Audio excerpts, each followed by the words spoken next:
With free agency nearing its end, we can turn our attention to contract extensions. Should the Pacers pursue any contract extensions with their three eligible players, Myles Turner, Buddy Hield, and Goga Bitadze? We'll cut through the case for all three players and the Pacers, all in today's Locked On Pacers podcast. You are Locked On Pacers, your daily Indiana Pacers podcast, part of the Locked On Podcast Network, your team every day.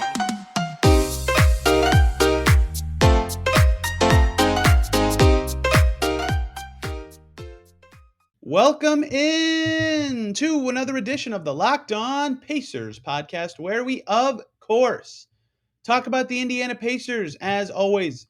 My name's Tony East. I cover the team for Forbes and the West Side Community News, and today we are talking about contract extensions. We have reached the point in free agency where all of the noteworthy players have been signed and switched teams. We have reached the point in free agency where the Pacers salary cap situation for this season and beyond is mostly settled. So while trades could still happen, it's clear what the Pacers can consider more so in contract extension talks. And we'll break through it all today on the Locked On Pacers podcast. The Pacers have three players who are eligible to receive a contract extension this offseason: Myles Turner, Buddy Hield, and Goga Bitadze. We'll break down the case and mechanics for all three, why the player would want it, why the Pacers would want it, and on the flip side, why the player wouldn't want an extension, why the Pacers wouldn't want to extend the player. I don't want this to just be, the Pacers should try to extend XYZ guy for this reason.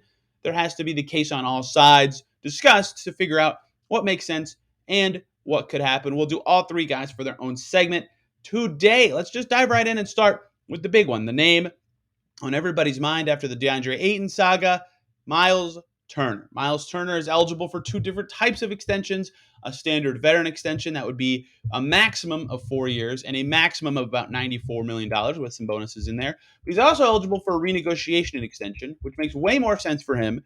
It could be really any amount, but we'll break down the mechanics of that at the end of this because that is what makes more sense for him to me, although I understand why could be some hurdles in accomplishing either task, if we're being honest. So let's cut through this and start by, why would Myles Turner want an extension? Well, the obvious answer, and this is true for all three players, is more money, more cash. If they get a deal that makes sense for them at this stage of their career, for all of these guys, and I'll say this for both Buddy and Goga as well, if the extension is enough money that it makes sense for them to take it at this age, sure.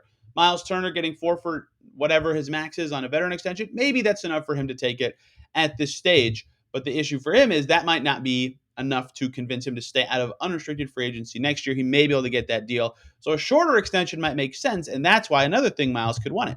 He could still be a young unrestricted free agent for the first time. And for him specifically, another reason he could want it that is not necessarily the case with the other two guys, I suppose a little bit with Goga, is he might want some security after some injuries the last couple of seasons, right? You never want to be coming into an unrestricted free agency. Let's say Myles has another season where he plays less than 50 games. That's 3 straight seasons of under 50 games for him and 4 straight of under 65. Missing 20 or more in 4 straight seasons would be rough for your free agency outlook. Perhaps locking that up now could make some sense for him. So there are plenty of reasons why Myles Turner would want an extension. But again, we'll get to the mechanics of this at the end of this. Now, why would the Pacers want an extension for Turner? This one seems obvious to me. He's only 26. He's super talented. Former lottery pick, fits what they're doing. Fits what they could be. Doesn't turn 27 till next March. I think people forget how young Myles Turner is sometimes.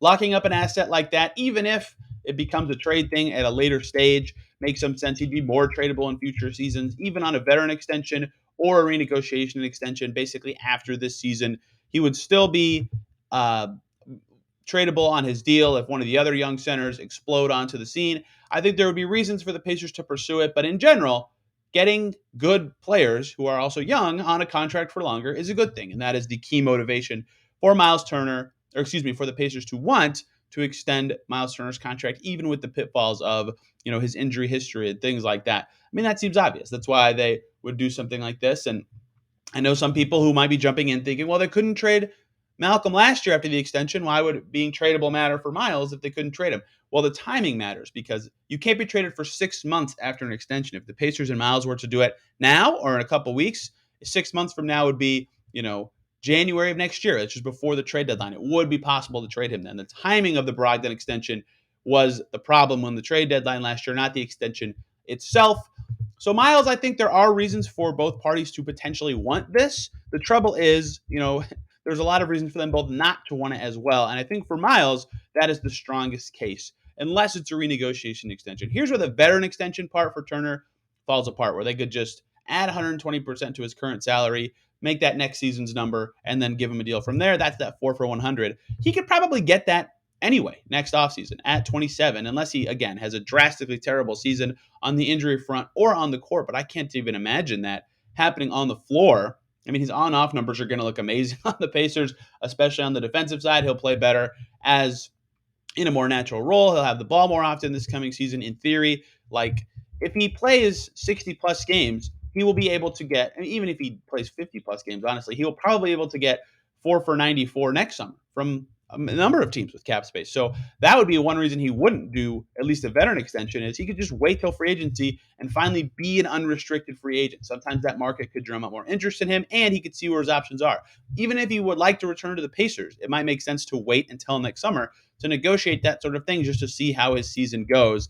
And that's the biggest reason he wouldn't do it, because with the renegotiation and extension, the Pacers can give Myles Turner a big, mega, huge extension, which, again, I'll get to the mechanics at the end. Right now, right? They could give him a lot of money, even on a short-term thing that is really tough for other teams to sort of do and navigate with him in a way that might make sense for him. But still, if he wants to say, you know what, I just want to see what's out there next year, I would understand that for him, since he's never been an unrestricted free agent. I think for a lot of guys, getting to unrestricted free agency has some value, even if they would like to stay on their current team. Now, why would the Pacers not want to extend Myles Turner? Well, one, having a center making $20+ million for the next couple seasons is scary at a rebuilding juncture. Even if he is a good player, having expensive players when you're trying to rebuild your team can limit opportunities. It can be fine. It can be no problem. But it can be something that you say, you know what, we'd rather just keep flexibility and try to re-sign him instead, because who knows what the situation for us will be next summer. This is a very compelling reason why they wouldn't want to extend Turner. And this applies to Bitadze a little bit as well when we get to him. They have a lot of young bigs, right? The Pacers really want to lock up Turner long term when they have Jackson in the fold. In theory, they have Goga coming up. Who knows what his situation will be after the season? They have Brissett already on the team. They have Jalen Smith locked up for the next couple seasons. They have a front court rotation. Terry Taylor as well, already on the team. Maybe they determine that Turner's still a perfect fit and they would like him to start going forward. They figured that out this season. Then great. They could try to negotiate an extension with him during the season or try to re-sign him. But no need to jump all over that when you have a lot of depth already locked up at that position. That's the reason they could not want to do it. These are not reasons for or against anything concrete. Now, the other thing with Myles is he's not outside the core age necessarily. This has kind of been a weird part of discussing Myles Turner all offseason. He's 1 year older than Duarte. He's still young. He's right in the Pacers' core age. But in terms of experience, he's been in the league for 7 years. He can become unrestricted this year. His status with the team makes him feel like he's outside of the core, not the core age, but just not a part of necessarily the young and growing part of the team. I understand that sentiment, and that's potentially a reason to get away from it. So what makes the most sense for Turner to me? Look, that 4 year extension that is the max possible on a standard veteran extension starts at $21 million next year and then scales up to, again, $94 million total.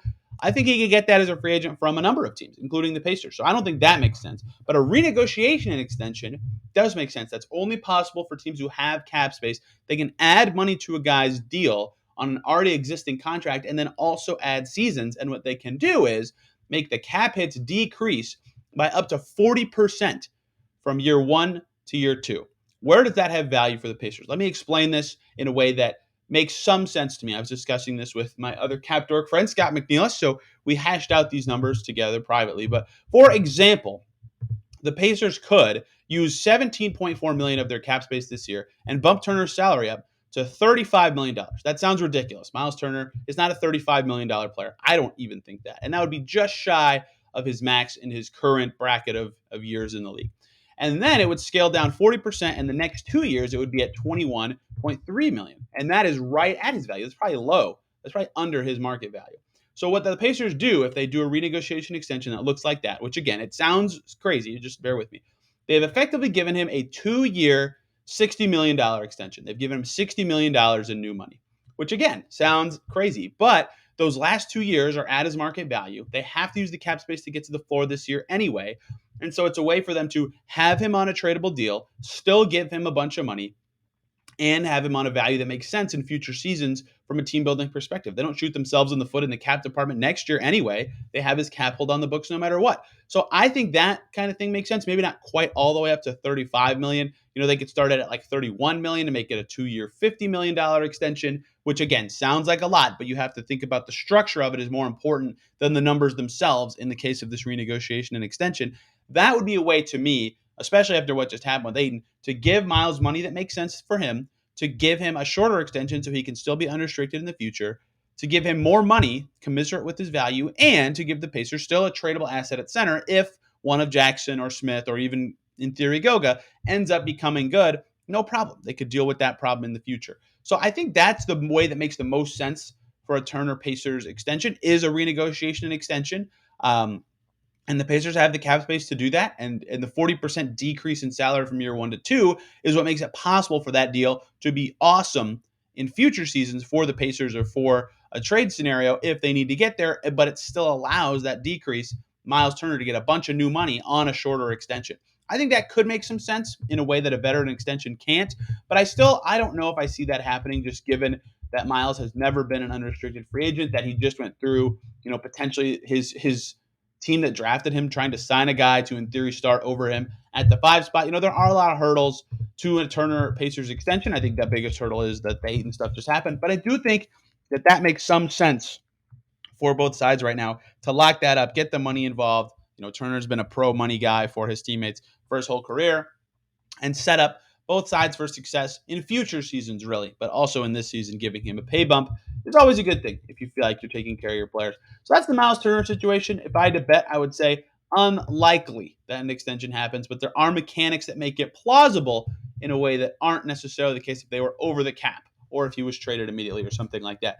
Let's move on to player number 2, Buddy Hield, a newer Pacer at 29 years old, and yet he is still extension eligible. At least he becomes so in October, near the anniversary of when he signed his current contract. That will be 3 years for him in the NBA. Before we talk about Buddy Hield, let me talk to you guys about Built Bar, who are making the best tasting protein bars ever. I just had a cookie dough chunk one yesterday.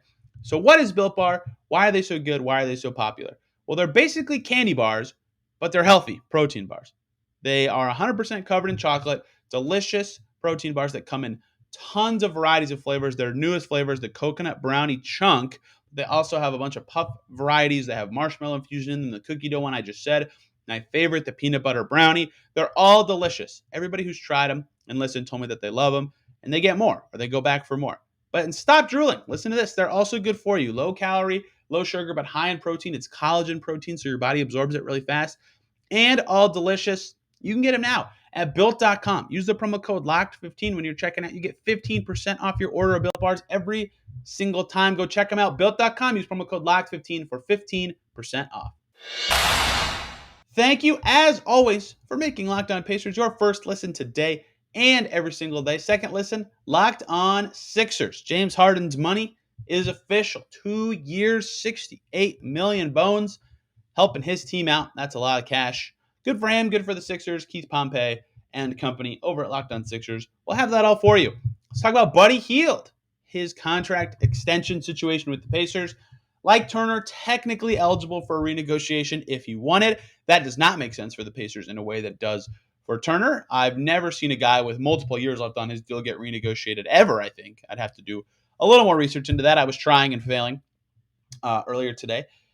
Most of the time, it's guys like Robert Covington a couple years ago with the Sixers who have 1 year left on the deal. He is also eligible for a 3-year extension that would add on to the end of his contract and would total $72 million in new money. So the maximum extension for Buddy Hield on a standard veteran extension, 3 years, $72 million. Let me jump out ahead of you, listener, before you think, wow, that's a lot. Yes, it is. That is too much for Buddy Hield. Buddy Hield is a good player. Buddy Hield is not a $72 million player. But those are the maximum parameters. It could be 2 years, $30 million. Something like that is legal as well. But as long as it's 3 or less years and $72 million or less dollars, there's some bonuses in there that could make it more, then it's legal for Buddy Hield. So why would Buddy Hield want an extension? Well, there's not a ton of reasons, honestly, at his age. He's on a contract that's healthy for him and pays him well and is tradable since it declines, and adding more years that go up in the end would make him a little less tradable, kind of stuck in the market he ends up on. More money, like I said for Turner, is always the reason players in theory would agree to an extension. Brogdon even said that last year when he extended. He got more money. He said, "I'm excited to know where my home is and get that money locked up for generational wealth." Right? Every player thinks like that. Think of Monty Williams' quotes when he talked about DeAndre Ayton. A lot of people do this job professionally because they love it, of course. If you read this piece from Anscape from Mark Spears, he also talks about yeah, the money's a factor for everybody, right? Everybody in the NBA landscape. Buddy Hield, Myles Turner, Goga Bitadze, no different. So that's the obvious reason, more money. But there's not a lot of external, non-financial reasons for Buddy Hield, besides that getting overpaid from the Kings to pursue an extension now. And there's no reason for another team to overpay him. So there's not a lot of reason for him at age 29 to go, yeah, I want more money right now, unless it's going to be the full 3-year deal kind of deal. Why would the Pacers want to extend Buddy Hield? If you're on YouTube, you can see me do this. I'm just going to shrug. There's not really a compelling reason to me the Pacers would want to extend Buddy Hield. They're not, unless Buddy Hield agrees to like a 2-year, $5 million extension or something ridiculous, where it's like the most obvious slam dunk money wise for the Pacers thing to do. It makes no sense. Even at his market value, he's outside the Pacers' age range. He plays the same position as a bunch of their current young players. So while he is good, he fits a skill of need right now. He played better for the Pacers than he has ever in his career. Seems to be well liked by players and coaches. They could just re-sign him in the future for less money. There's not a real reason for them to be rushing ahead of this now, locking him up and clogging up their future books when he is going to be 30 next summer and 31 when he becomes, just about to turn 31 when he becomes a free agent at the end of next season. There's not a compelling reason to me for the Pacers to say, let's hop all over this, unless it's like 1 year, $10 million. And then he gets on the market at 31 and they get him for cheap. But again, there's no reason for Buddy to agree to that. So in terms of a realistic extension, why would the Pacers want to do that? I can't really think of a very compelling reason. Now, why would Buddy Hield not want to do it? Well, he has 2 years left on his current deal. He turns 30 in December. He'll be 31 when he becomes a free agent organically on his current deal. That's like the max age, maybe 32 or 33, to get one more decent money paycheck. If you hit 33 or you even show a single sign of aging at 32, you're not getting as much anymore. You're locked into the MLE or less, basically, because teams are afraid they're going to pay you too much or you're going to age out of it and it's not going to be worth it. Whereas at 31, teams can sniff and say, okay, this won't be too crippling. Even if the decline starts now, they'll still be a good player, right? But he just averaged 18 points a game for the Pacers. He averaged 20 points a game for a full season 3 seasons ago, 21 points per game, really. Like, this guy is an offensive weapon. Him getting on the market at a somewhat reasonable age again does make sense for him, and an extension makes that significantly less likely once you get over 31. So again, if he gets an extension that's like really high value, at least to him and his agent, maybe he should jump all over that. But that's a reason to me he wouldn't want one, is he would get on the market later and he would probably get less money at that time. Now, he's never been an unrestricted free agent. That's another reason he might want one. He did a rookie extension with the Kings. That was a ton of haggling that went on. At least the reported haggling was quite a bit. So he might not want to extend either, right? Being an unrestricted free agent for the first time is appealing to a lot of these guys, like I just said with Turner. And this is something that is technically the case for Myles as well, but I think more so given Buddy's skill set is the case for him. As a shooter whose best skill is run around like a crazy shooter, get open, hit those shots. He fits really well on contenders, better so on contenders than teams in the Pacers situation or the Kings situation, ironically. I just said ironically 2 words in a row. Ironically, though, contenders usually are expensive and over the cap. And so Buddy getting to a contender that has his full bird rights and can't keep him if they're over the cap is actually probably the easiest way for him to get more money in the future than a team like the Pacers. So extending with a team with cap space also, where it's kind of maxed out at a low 20s extension, may not be ideal for him. He may think, hey, if I get traded, like I've been in the buzz, Dave McMenamin just went on ESPN and talked about the Lakers and Pacers potentially talking about a Buddy Hield trade again. Maybe he wouldn't want to extend with the Pacers because he could get to a different team and maybe get money from that team. But that is just conjecture. There's no reporting behind that. I'm just thinking about what he could want at his age and how teams are forced to spend money at certain times. Why would the Pacers not want to extend Buddy Hield? He's already making a lot of money. So a veteran extension where you make less is always unappealing to players and agents. He's outside their core age range, right? He turns 30 this season. All their guys who will be in the rotation, except for him and TJ McConnell, will be 26 or younger. At least it looks that way. And the biggest one to me for a nobody extension is they already have Halliburton, Nembhard, Matherin, Neesmith, Brown, Duarte. They already have, ball handlers and off-ball guards to soak up minutes that they would like to play. Yeah, Buddy Hield will probably play this season if he's still on the team on opening night.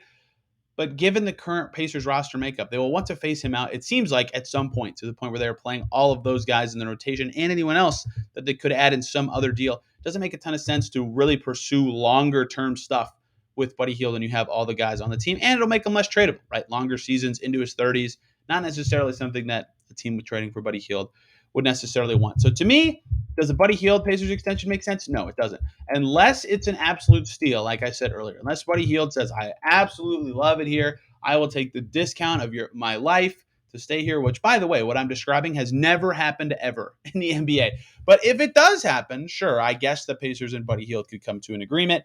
But outside of a slam dunk home run, no doubt positive value deal for the Pacers, there's just no real reason for this to happen. Even if the Pacers are awesome this season with Buddy Hield on their team, he's under contract next year, and then they could try to re-sign him to an extension then, or re-sign him when he becomes an unrestricted free agent in 2 summers. Even in the rosiest possible scenario for Buddy Hield, where he wants to stay with this team and clicks perfectly and they're awesome and he's a huge part of their success, they have a lot of time to figure all that out. There's not enough reason outside, again, of slam dunk value for the Pacers or Buddy Hield to pursue this now. Just don't see it happening. One more guy, Goga Bitadze, who is bound by different rules than both Turner and Hield for extensions. Let's cut through Goga's situation because given his spot on the roster and given where he's at in his career, his is probably the most fascinating despite being maybe the most unlikely of these 3 guys. Thank you again, as always, for making Locked On Pacers your first listen today and every single day. Hey, if you're like the NFL, first of all, Locked On Colts is back. Second of all, Locked On NFL is breaking down the top 50 most valuable players in the NFL. If you're into that stuff, starting at Locked On NFL, I think they just did an episode with Jonathan Taylor involved. Might have been Michael Pittman. I saw the Colts, but I can't remember what player it was. My football knowledge is lacking. Anyway, the Pacers, what you're here to listen to me talk about. Extensions, Goga Bitadze, the last player we will be talking about today. Why the Pacers would or would not want to extend him. Why Goga would or would not want a longer deal. Let's break it down. Now let's get this out of the way. Get your laughter all done. In theory, Goga can sign a designated rookie extension, which would be 5 years at the max. That does not make any sense. In terms of standard non-designated rookie extensions, they can be up to 4 years. So Goga could sign an extension for 1, 2, 3, or 4 years, and up to 150 something million, depending on what the max is next year. Obviously, that makes no sense. He's not worth that much. I just like to lay out the maximum parameters that it has to fit in. Now, he, unlike Buddy Hield and Myles Turner, will be a restricted free agent next year with a qualifying offer worth about $6.7 million next summer if the Pacers give it to him to make him a restricted free agent. They could just not. They could decide not to. But I would say anything that starts at less than that, Goga probably wouldn't take it anyway. And that matters as you think about what this could look like. Let's just cut into what a Bitadze Pacers rookie extension could look like. This is, for example, Buddy Hield's currently on a rookie extension that he signed with the Kings 3 years ago in October. He got a 4-year extension, so he's going into the 3rd year of that. So Bonus signed a rookie extension. You'll remember how ugly that haggling got right before it got done. Myles Turner also signed a rookie extension. Paul George did as well. The Pacers have a history, especially with their best young guys, of getting these sort of deals done for their young guys. Bitadze, not necessarily at that level, but again, it could be something that gets considered. A lot of the max level rookie extensions are easy, right? Darius Garland's is done. Zion Williamson's is done. John Morant's is done. You turn to these players as the team and you say, yep, even if this season goes completely terrible and you get injured, you're going to be worth the max for a long time. Here's your money. Everything under that is a little harder. That's why Ayton, didn't get it and why Ayton had to go into a very awkward restricted free agency this year. Keldon Johnson got 4 for $80 with some weird incentives. That is unusual for those to be negotiated that well and that early for restricted free agents. I think that's good value for the Spurs and for Keldon Johnson, but it's really rare because, talking about rookie things, because they start a year later, right? This extension for Goga, he is under contract for the coming season already at $4.7 million. A lot of these young guys, if you come to them with a cheapo young rookie extension, you could say, "Now I'll bet on myself," because they get better every year on these younger deals, and they could be worth way more than that.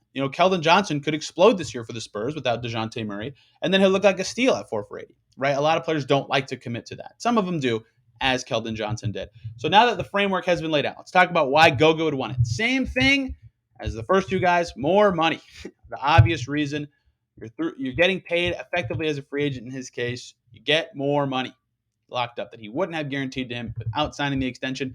That one's obvious. And in his case, this is kind of awkward to say, but as much as I've enjoyed the Goga experience more than fans of the team have, he does have a lot of warts in his game. He is a little slower in their situation, and his growth has not been supremely obvious in his career. Despite him, I think he's gotten better every year.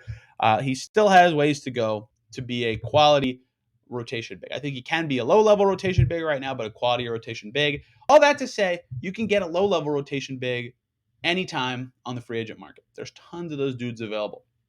Greg Monroe is just out there for all of last season. Hassan Whiteside is still not on a team, right? Those guys are just out there.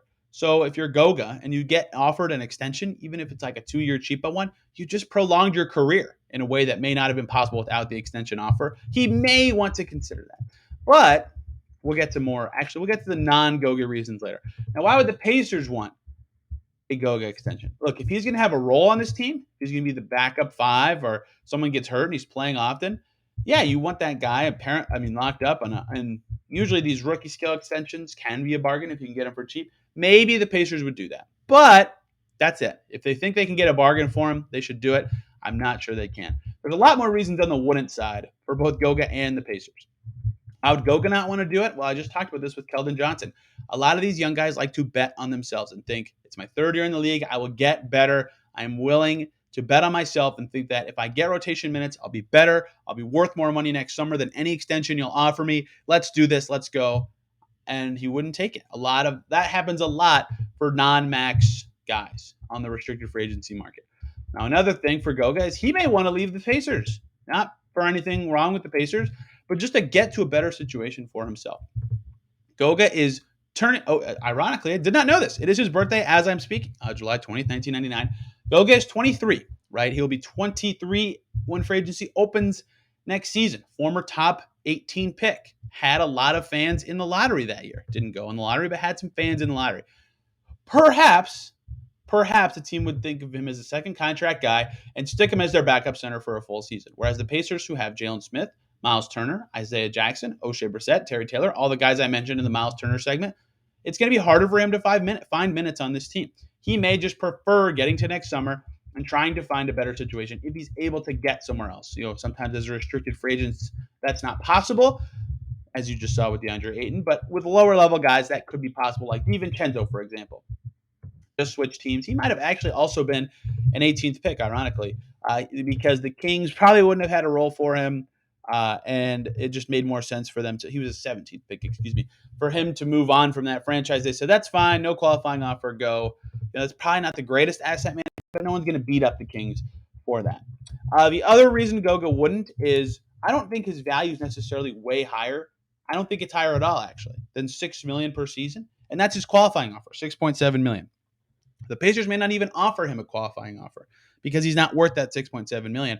But if you're Goga, you have no real reason to take an extension that starts at less than that, unless it's really long, because you could get that $6.7 million qualifying offer if you play well. If not, you can find a better situation for yourself to allow yourself to play well, like I said earlier.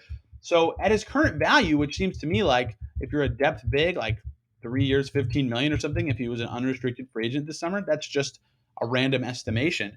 Why would that even be offered when you could just wait till next year and get over $6 million on a qualifying offer? It just doesn't make a lot of sense unless it's a very long deal, like a 3 or 4 year deal. So not a lot of reasons for Goga to want it unless he's dying for money and security at this stage of his career. On the Pacers side, why would the Pacers not want to do it? Well, I just kind of laid it out. They have a million bigs already on their team, right? They have Turner, they have Jackson, they have Smith, I've named all the names a million times. Adding another one in long term may not make sense, may not be the best use of assets. It's also kind of hard to find the right value because of the qualifying offer being the value that it is, because it's not really easy to say how good he's been in his career or how much he's worth to them as a third center, because it's not really clear, as a third center, what his value even would be. Is three for 15 too low? Is it too high? I mean, probably too high if he was 25 or 26. Like, it's really hard to find the right value, and that makes an extension very, very hard to determine for a younger player doing a rookie extension. And these cheapo rookie extensions are just so mega rare. If they're like low money, they just don't usually happen. And so I think the most compelling reason why the Pacers wouldn't want to do this, and the strongest reason why I think this won't happen, is that Goga is unrestricted this year. The Pacers do not have cap, or is a restricted free agent next year. The Pacers don't really have cap concerns. The worst case scenario for the Pacers is they right now there's not a real reason for them to pursue a big extension with Goga. The worst case scenario is Goga is really good this season and earns starter minutes or rotation minutes or whatever. Maybe he's even an all-star level player. I know this sounds dumb, but just bear with me. Let's say he's an all-star level player. Amazing season. Totally changes the Pacers' fortunes. Then he's a restricted free agent. They can just keep him. They could just negotiate next summer in the worst case scenario. That's why these sub-max restricted free agents very rarely get the extension, because even in the worst case scenario for the team, they still get to keep the player for multiple seasons. So a Goga extension just makes no sense to me, because there's so many factors that say Goga wouldn't want to take one and the Pacers wouldn't want to offer one. And with those two factors competing, there's no real reason for one to happen unless Bitadze is willing to take a mega cheap or really short deal that wouldn't tie up the Pacers cap sheet long term when they have to start paying Halliburton, Duarte, all those guys in future seasons. So by going in order of most to least important, I also went through the most to least likely. I think Turner is the most likely to extend with the Pacers this summer. Buddy Hield second, Bitadze third. But gun to my head, if you put odds on all these, I would say 25% chance tops for Myles, and that's only via renegotiation. I would probably say, in reality, probably less than 20% chance any of these happen. If it was Myles, that would be renegotiation, and if he is receptive to that, I should raise those chances. I just don't know, and it's hard to say with so much in flux for this team and with their recent Aiden pursuit. I would say not good chances of any of these happening, but they are possible, and I think they are things the Pacers and these players need to consider. If you have questions about this, if you're watching on YouTube, you can see right here. Hit me up on Twitter at TEastNBA or this podcast at Locked On Pacers. Always happy to answer questions, especially about the salary cap. Tomorrow, I'm not sure what I'm talking about yet. We've reached that point of the offseason. Maybe I will do the best free agents left. Maybe I'll do an updated look at the Pacers roster situation. Maybe something about what the rotation could look like, projected minutes. If you have any suggestions, let me know. So tomorrow, yeah, TBD. I kind of like the open-ended idea at this stage of the summer. So yeah, thank you guys a ton for listening. Be back tomorrow. Till then, have a good one.